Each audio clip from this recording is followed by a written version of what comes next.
Lahat ng bagay pwedeng maghintay. Pero pag hindi siya makapaghintay, aba, hindi kayo bagay. Anong Tagalog ng I love you? Mahal kita. Bakit? Mahal din kita. Kaya kita hindi binigay sa kanila dahil may prinsipyo ko. Pag nilawayan ko na, ayoko na lalawayan pa ng iba. Ganun lang kasimple yun.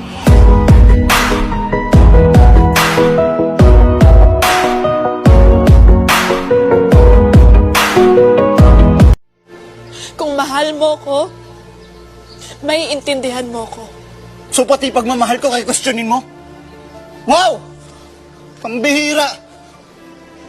Mabuti pa tapusin na lang natin to!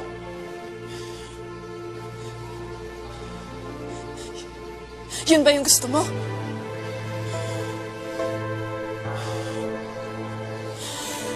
Sige! Sige, mag-break na lang tayo! Fine! Hiwalay tayo! O, sige!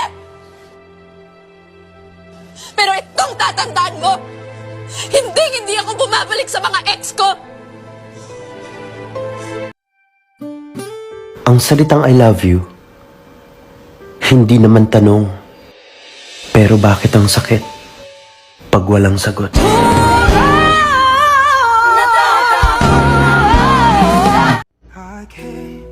Kapag binawalan ka ng asawa mo o ng girlfriend mo na uminom, manigarilyo o kung ano pa man, tol, sundin mo. Minsan ka na lang makahanap ng ganyang klaseng babae na kayang mag-alaga sa'yo. Hindi dahil sa pinagbabawalan kaya sinasakal ka na. Ginagawa niya lang yun para sa ikabubuti mo. Nilalagay ka lang niya sa sitwasyon na hindi mo pagsisisihan sa huli. Kaya makinig ka, tol. Swerte mo kung makakuha ka ng babaeng ganyan. Dahil ganyan yung klase ng babaeng natatakot na mawala ka.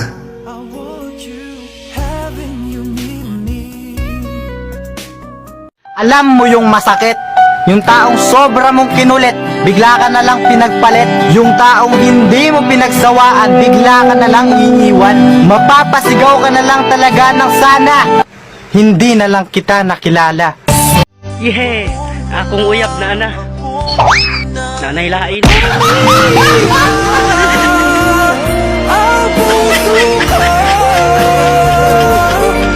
Huwag mong husgahan ang isang tao bisa uri ng kanyang trabaho.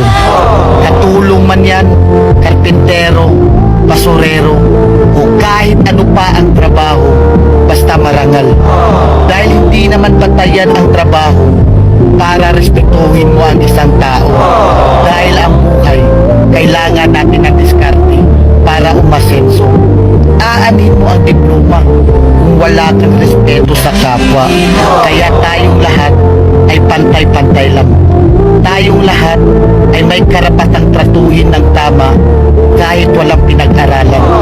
Tandaan natin, kahit ano pang kurso ang natapos mo, kahit ano pang diploma ang hawak mo, kahit mayaman o mahirap ka lang, lahat tayo kapag namatay, iisa lang ang titulong diplomang nakaukit sa lapida natin. Riz Ann. Real talk, kung nawawala na siya ng oras sa inyong dalawa, binabaliwala ka niya, hindi niya kayang magbigay atensyon sa relasyon yung dalawa, hinayaan ka na niya. Kaya hayaan mo na siya. Hayaan mo. Ganun talaga. Magkakaroon ka lang ng halaga kapag wala ka na.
kalma.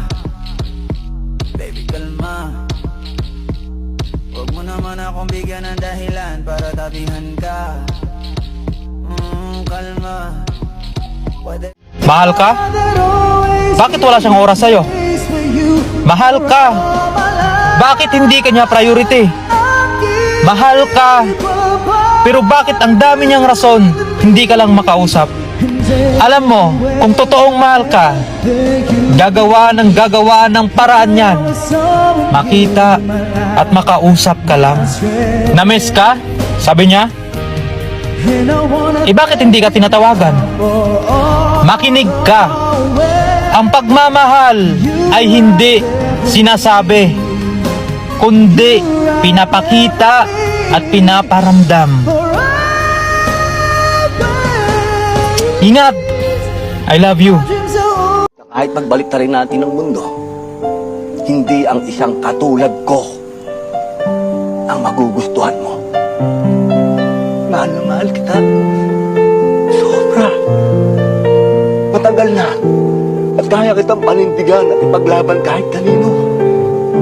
Pero, hindi kita kaya ipaglaban sa sarili mo. Laban mo mag-isa yan. Kaya ko lang mahalin ka.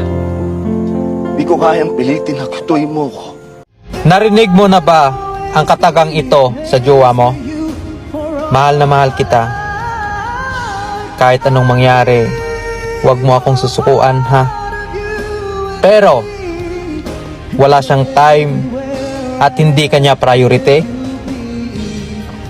Yan yung tinatawag na option ka lang. Oo, option ka lang. Kaya girls, huwag kayong magpakatanga. Kasi yung pagmamahal ay hindi sinasabi, kundi pinapakita at pinaparamdam. Kapag ako napagod, kakahabol sa'yo.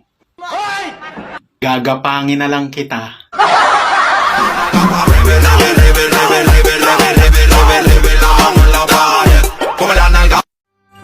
Kapag sumuko ka, talo ka. Mali. Kapag sumuko ka, ibig sabihin nun natuto ka. Na hindi lahat ng bagay kailangan ipaglaban. Lalo sa taong hindi ka naman pinahalagahan. At hinayaan ka na lang masaktan. May takot na natarama na muli ay maranasan. Lagi tayong nag-aaway pero takot tayong mawala ang isa't isa. Sana hindi dumating yung araw na iiwan mo ko. Hindi ko kaya. Hindi ko kaya na iwan mo. Kasi ikaw yung kasama kong bumuo ng mga pangarap ko.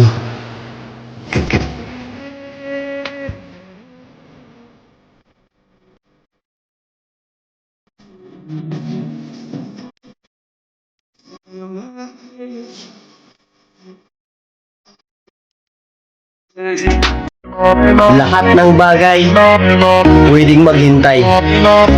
Pero pag hindi siya mapapaghintay, aba, hindi kayo bagay.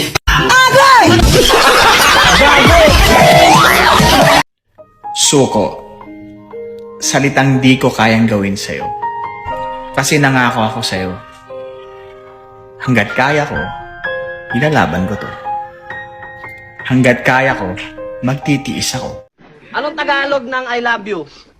Mahal kita. Bakit? Mahal din kita. Kalma. Baby, kalma. Huwag mo naman akong bigyan ng dahilan para tabihan ka. Kalma. Pwede